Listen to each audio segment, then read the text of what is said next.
Hello friends, welcome on my YouTube channel. Today we will solve DSSB PRT paper English section which was held on 13 October 2018. Our first question, fill in the blanks with appropriate prepositions. इसका question है man many children were present. इसमें हमें preposition बतानी है कि कौन सी आएगी. इसमें हमारी प्रीपोजिशन आएगी बिसाइड्स. बिसाइड्स का मतलब होता है अतिरिक्त और इस वाले बिसाइड का मीन्स होता है पास. तो इसका मीनिंग हुआ हमारा besides man many children were present, कि आदमियों के अतिरिक्त वहाँ पर बहुत सारे बच्चे भी उपस्थित थे. They marched dash in the street. इसमें कौन सी प्रीपोजिशन आएगी. इसमें हमारी प्रीपोजिशन आएगी इनटू. अगर हम किसी भी एक स्थिति से दूसरी स्थिति में जाते हैं, जब मोशन होती है तब इनटू का यूज होता है. जैसे कि एक अदर एग्जाम्पल है, they got into difficulties. Change the voice. अब हमारा आ गया एक्टिव से हमें पैसिव वॉइस में चेंज करना है. पैसिव वॉइस में तो पता ही है कि हमेशा थर्ड फॉर्म का यूज होता है. सब्जेक्ट से ऑब्जेक्ट बनाते हैं और ऑब्जेक्ट से सब्जेक्ट बनाते हैं, और वर्ब की थर्ड फॉर्म का यूज होता है. और बाय, जब हम सब्जेक्ट को ऑब्जेक्ट बनाते हैं उससे पहले बाय का यूज होता है. तो हम अपना क्वेश्चन देखते हैं. हमारा एक्टिव क्या है. एक्टिव वॉइस, हमारी एक्टिव वॉइस है why did your brother write such a letter. ये हमारा इंटरोगेटिव है. इंटरोगेटिव कौन सा है. ये हमारा है पास्ट इंडेफिनिट का. अब हम इसको चेंज करते हैं पैसिव वॉइस में. पैसिव वॉइस में कैसे चेंज करेंगे इसको हम करेंगे, पहले तो हम अपना व्हाई ले लेंगे, फिर उसके बाद हम लेंगे इसमें वाज, फिर सब ऑब्जेक्ट लेंगे. ऑब्जेक्ट हमारा है सच ए लेटर. फिर आ जाएगा हमारी थर्ड फॉर्म. राइट की थर्ड फॉर्म हो जाएगी रिटर्न. फिर सब्जेक्ट को ऑब्जेक्ट बनाने से पहले हम उसमें लगा देंगे बाय, और फिर अपना सब्जेक्ट. ये हो गया हमारा योर ब्रदर. तो हमारा आंसर क्या हुआ. हमारा आंसर हुआ इसका fourth. Some boys were helping the wounded man. अब इसको भी हमें चेंज करना है पैसिव वॉइस में. ये हमारा सेंटेंस है पास्ट कंटिन्यूअस. अब हम इसको कैसे चेंज करेंगे. पहले हम ऑब्जेक्ट और सब्जेक्ट बनाएंगे, तो इसमें आ जाएगा हमारा द वाउंडेड मैन. तो ये हमारा ऑप्शन में है, थर्ड ऑप्शन में बैठेगा, क्योंकि वाउंडेड मैन सिंगल है इसलिए इसमें सिंगुलर है, तो इसमें वर्ज लगेगा. फिर जब हेल्पिंग आ जाता है, कंटिन्यूअस आता है, उसमें आईएनजी का बीइंग कर देते हैं. इसमें हो गया वर्ज बीइंग, थर्ड फॉर्म लगेगी हेल्प्ड, और फिर बाय, फिर सब्जेक्ट आ जाएगा सम बॉयज. तो हमारा ऑप्शन हुआ सी.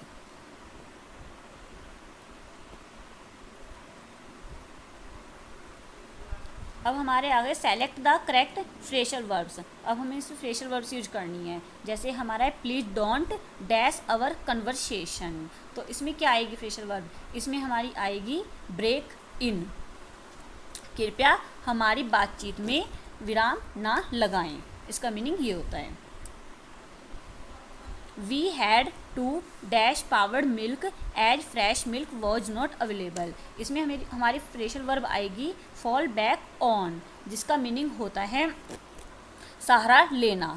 इसका मतलब हो गया हमारा कि हमने पावर्ड मिल्क का सहारा लिया क्योंकि वहाँ पर फ्रेश मिल्क अवेलेबल नहीं था. Select the appropriate figure of speech from the given option. अब इसमें हमें क्या बताना है. इसमें हमें बतानी है फिगर ऑफ स्पीच. इसमें कौन सी फिगर ऑफ स्पीच है. The whole city went out to see the victorious general. तो इसमें हमारा फिगर ऑफ स्पीच है मेटोनमी. मेटोनमी कौन सा होता है. मेटोनमी का मीनिंग होता है मैटो. दो वर्ड से मिलकर बना है, एक तो मैटो और एक ये बाकी का जो बचा है मी. तो इसका मतलब हो गया मैटो का मीन्स होता है चेंज, और NYMY का मीनिंग होता है ए सेट ऑफ वर्ड्स.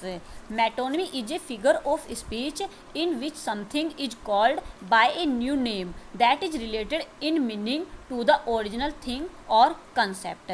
इसमें ऐसा होता है जैसे कि हम किसी को ओरिजिनल नेम से ना बुलाकर अदर नेम से भी बुला सकते हैं. जैसे कि प्रेजिडेंट वर्ड है, प्रेजिडेंट को हम प्रेजिडेंट ना बोलकर इसमें बोल देंगे वाइट हाउस.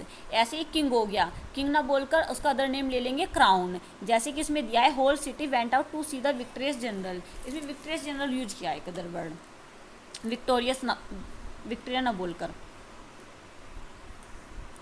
अब हमारा नेक्स्ट आ गया speech is silver but silence is golden. इसमें कौन सा फिगर ऑफ स्पीच है? इसमें है एंथिसिस। एंथिसिस का मीनिंग होता है विपरीत।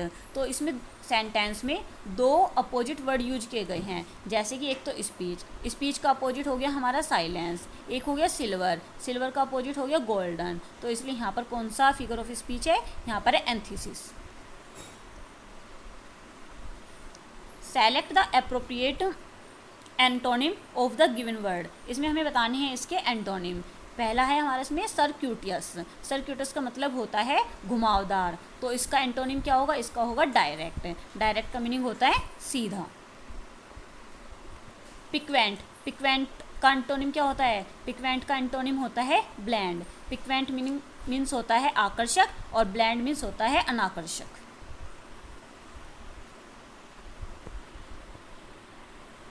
अब select the correct option for the underlined word. अब हमें बताना है कि इसमें करेक्ट ऑप्शन कौन सा है। जैसे कि हमारा ये है, the child whom you were talking to is my nephew. इसमें हमें प्रोनाउन बताना है कि इसमें हमारा कौन सा प्रोनाउन है। इसमें हमारा प्रोनाउन है रिलेटिव प्रोनाउन। रिलेटिव प्रोनाउन क्या होता है? रिलेटिव प्रोनाउन होता है a relative pronoun is used to connect a clause और फ्रेज टू ए नाउन और प्रोनाउन, जो कि एक नाउन और प्रोनाउन से जुड़ा होता है।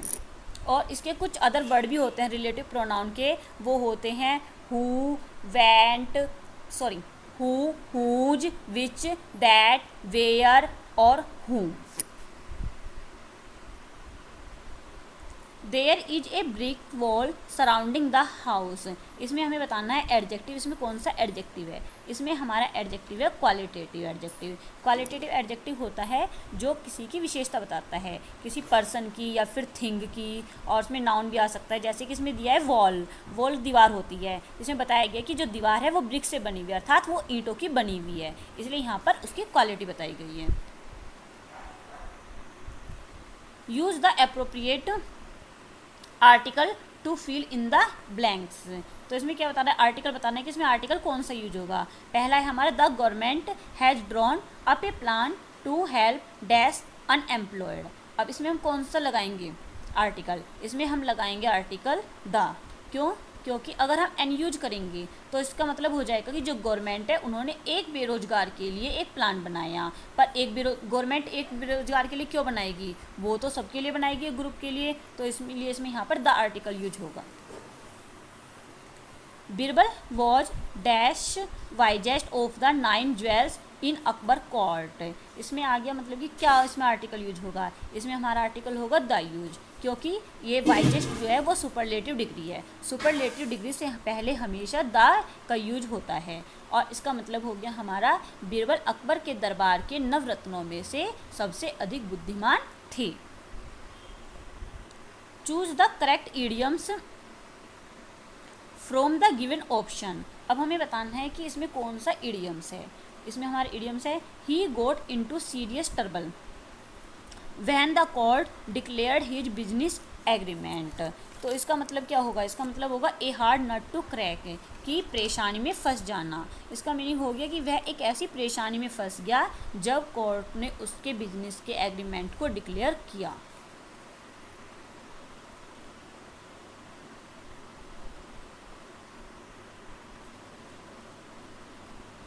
She lost her temper and began shouting at me. इसमें भी हमें बताना है कि कौन सा इडियम्स है। इसमें हमारा है विदाउट राइम और रीजन, कि बिना किसी कारण के फंसना। तो जैसे कि ये हो गया जिसका हमें कुछ भी कारण नहीं पता होता, किसी भी ऐसी परेशानी में फंस जाना। जैसे शी लॉस्ट हर टेम्पर, उसने अपना धैर्य खो दिया, और बिगन शाउटिंग एट मी, और मुझ पर चिल्लाने लगी। तो क्यों चिल्लाने लगी? क्योंकि इसका मतलब उसका कुछ कारण ही नहीं पता था कि वो क्यों चिल्लाने लगी, क्यों उसने धैर्य खोया। तो ऐसा इडियम्स होता है विदाउट राइम और रीजन।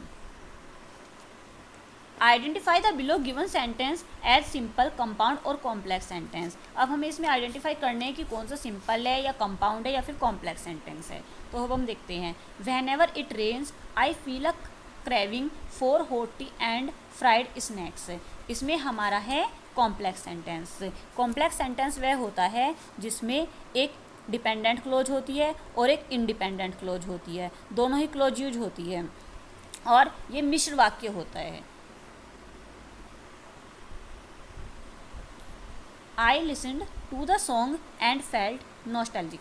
तो इसमें कौन सा है, इसमें हमारा है कंपाउंड सेंटेंस। कंपाउंड सेंटेंस क्या होता है, कंपाउंड सेंटेंस वह होता है जिसमें दो इंडिपेंडेंट क्लॉज एक दूसरे से जुड़ी हुई होती है, वो एक दूसरे नाउन से भी किसी भी कंजक्शन से जुड़ी होती है। और इसकी एक ट्रिक होती है, उसके कुछ वर्ड हैं, वो होती है फैनबॉयज।